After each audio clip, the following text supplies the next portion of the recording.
Town corporate campus විසින් මේ පවත්වන ප්‍රැක්ටිකල් ටැක්ස් කෝස් එකේ අපි ඔයගොල්ලන්ට කිව්වා මේක මාස 3ක ටැක්ස් කෝස් එකක් මේක අර ට්‍රැඩිෂනල් ටැක්ස් කෝස් එකක්ම නෙවෙයි මොකද මෙතන ගොඩක් වෙලාවට මේ කෝස් එක ෆලෝ කරන්නේ කම්පනීස් වල ජොබ් එකක් කරන ෆයිනෑන්ස් ෆීල්ඩ් එකේ අය ඉතින් ඕගොල්ලෝ ඒ වගේම ටැක්ස් කියන එක සර්විස් එකක් විදිහට දෙන්න මේ ටැක්ස් කන්සල්ටන්සි සර්විස් දෙන අයත් මේ කෝස් එක ෆලෝ කරනවා. ඉතින් ඔය දෙගොල්ලොන්ටම අවශ්‍ය වෙන්නේ ඕගොල්ලන්ගේ කම්පැනි එකේ වෙන්න පුළුවන්, ඔයාගේ ක්ලයන්ට් ගේ වෙන්න පුළුවන් මේ ටැක්ස් වැඩ ටික හැන්ඩල් කරගන්න ප්‍රැක්ටිකල් නොලෙජ් එක.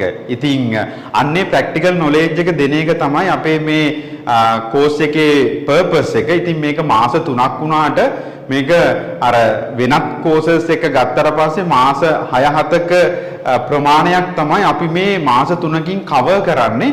මොකද මේකේ තියෙන වැදගත්කමත් එක්ක මේක මාස 6-7ක් ඇත්තටම අපි දිගට කතා කරන එක තේරුමක් නැති නිසා. ඉතින් ඒක නිසා අපි මේක මේ කියන්නේ ටයිම් පීරියඩ් එකෙන් ෂෝට් වුණාට මේක යන ලෙවල් එක කොච්චරක්ද කියන එක මේ වෙද්දි සම්බන්ධ වෙච්ච අය දන්නවා. ඉතින් අපි ගොඩක් වෙලාවට ප්‍රැක්ටිකල් හැන්ඩල් කරගන්න පුළුවන් වෙන විදිහට තියරිත් එක්ක අපි මේක කතා කරගෙන යනවා. ඉතින් මේක ප්‍රැක්ටිකල් කිව්වට අපි ටැක්ස් ලෝ එක දන්නේ නැතුව අපිට ප්‍රැක්ටිකල් මේ වැඩේ කොහොමත් කරන්න බෑනේ. මේ ප්‍රැක්ටිකල් කියන එකේ අදහස අපිට ඩේ ටු ඩේ ක්ලයන්ට් ලගේ හරි ඔයාගේ කම්පැනි එකේ හරි වැඩ ටික හැන්ඩල් කරගන්න පුළුවන් වෙන විදිහට තියරිත් එක්ක මේ වැඩේ කතා කරන එක. ඉතින් අපි කිව්වා අපි මේකේ ඉන්කම් ටැක්ස් කතා කරනවා, ඊට පස්සේ VAT එක, ඊට පස්සේ SWAT. ඉතින් ඔයාලා දන්නවා SWAT කියන එක මේ 2025 ඔක්තෝබර් 1 වෙනිදා ඉඳලා අයින් වෙනවා. ඒකට එනවා අලුතෙන් risk based refund system කියලා එකක්. ඉතින් ඒකට අදාළව අපි ඊයේ guest lecture කෙනෙක් ගෙනල්ලත් ඕගොල්ලන්ට session එකක් තිබ්බා. මම හිතනවා සමහරක් අය මේකේ අපි කිව්වා හැමෝටම join වෙන්න කියලා. සමහරක් අය join වෙලා තිබ්බා, නැති අය ගැටලුවක් නැහැ. ඒ session එකේ recording එකත් අපි ඕගොල්ලන්ට දෙනවා. ඉතින් ඊට අමතරව අනිකුත් taxes SSCL, stamp duty, ඒ වගේම ලංකාවට products import කරද්දී ගහන custom එකේ taxes, ඒ වගේම different tax structures යටතේ different tax structures යටතේ product වල prices හදාගන්නේ කොහොමද? ඒ වගේම මේකේ තියෙන අනිකුත් වැදගත් දේ තමයි RAMIS training program එක. හරිද?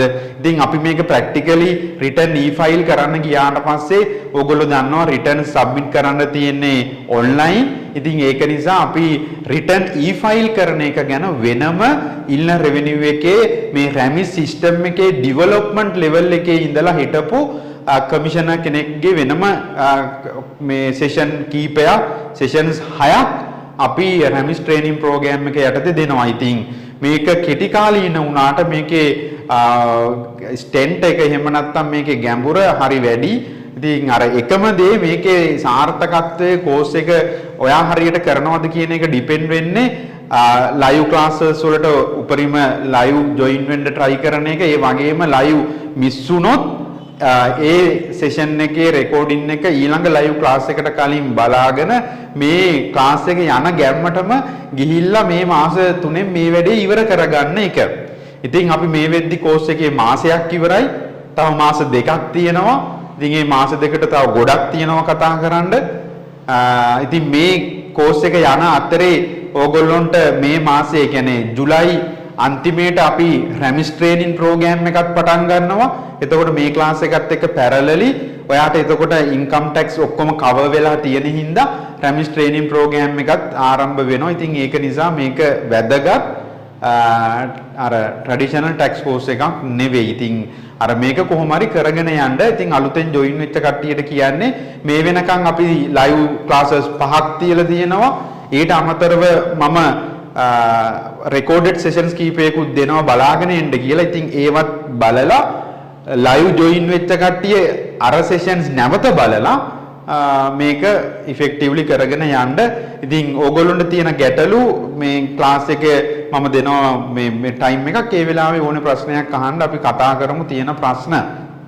හරිද? එහෙම සමහරක් අයගේ ප්‍රශ්න තියෙනවා. ඒවා අපි කතා කරමු. හරිද? ඉතින් ඔන්න ඔහොම තමයි වෙන්නේ. හරිද? එතකොට අපි මේ වෙද්දී ඉන්කම් ටැක්ස් තමයි කතා කරන්න පටන් ගත්තේ. ඉන්කම් ටැක්ස් වලට අදාළව අපි එම්ප්ලොයිමන්ට් ඉන්කම් එක ගොඩක් දුරට කතා කරලා ඉවරයි. ඒත් එක්කම අපි බිස්නස් ඉන්කම් එක කතා කරන්න පටන් ගත්තා. ඒ බිස්නස් ඉන්කම් වලට අදාළව අපි එක සෙෂන් එකක් කලින් කතා කරා. ඒකේ ඉතුරු ටික තමයි අපි අද ඉඳලා අද මේ සෙෂන් එකේදී කතා කරන්නේ. ඉතින් මම හිතනවා කෝස් එක දැනට තියෙන්නේ කොතනද කියන එක ඕගොල්ලන්ට පැහැදිලි ඇති කියලා. හරිද?